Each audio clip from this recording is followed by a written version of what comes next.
வணக்கம் நண்பர்களே. Happy all day channels welcomes you. பாருங்கள், நம்மளோட மாடி தோட்டத்தில் இன்றைக்கி நம்ம கரும்பு, இந்த கரும்பை பற்றி நான் நிறையா வட்டம் கேட்டேன், யாருமே சொல்லலை.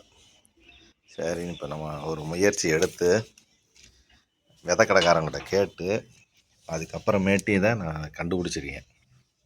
இது என்னன்னா, நான் இப்போ எப்படி கரும்பு வளருதுன்னு, இது ஆக்சுவலாக நான் பொங்கலுக்கே எடுத்துருக்கலாம், எனக்கு யாருமே தகவல் சொல்லலை. இது என்னன்னா, இந்த மெனைக்கு காஞ்சி போன தோகை இருக்குல்ல, இந்த தோகையை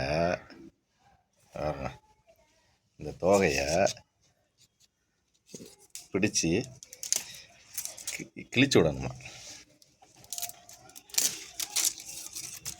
அந்த தோகையை முறிச்சு விட்டால் தான் கரும்பே எந்திரிச்சு வருமா.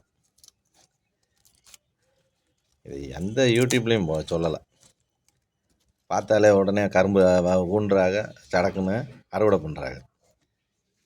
பார்த்தீங்களா இப்போ எப்படி வருதுண்ணே கரும்பு, உரிக்க ஆரம்பித்தோடனே டக்கு டக்குன்னு வருது ஃப்ரெண்ட்ஸ். அருமையாக இருக்குது கரும்பு. இது மாடி தோட்டத்தில் தொட்டியில் வச்சு வளர்க்குறவங்க தெரிஞ்சு வச்சுக்கோங்க நண்பர்களே.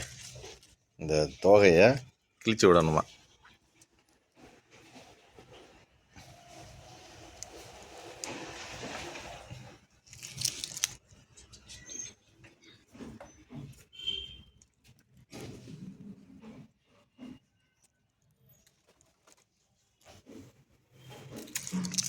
தேங்க்யூ.